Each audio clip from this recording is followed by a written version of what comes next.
Hello everyone, welcome to another mini blog. আজকের ব্লগে তোমাদের সাথে শেয়ার করব আমার টিয়া পাখিদের ছোট্ট গল্প। কালকে আমার ঘর থেকে তোমাদের গঙ্গার ভিউ দেখিয়েছি। আজকে দেখো আমার ঘরের জানলায় কিরম ঝাঁকে ঝাঁকে টিয়া পাখিরা এসে ভিড় করে।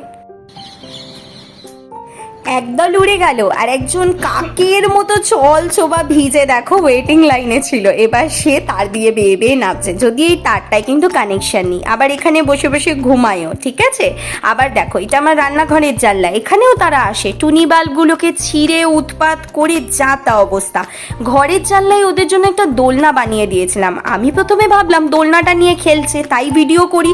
ওমা, তারপরে গিয়ে কাণ্ডটা এবার দেখো, ছিঁড়ে ঝুলিয়ে দিয়েছে। এবার চলো শেয়ার করি কি ওদেরকে আমি খেতে দিই। কখনো ছোলা, কখনো পিয়ারা, কখনো আবার ভুট্টাও দিই।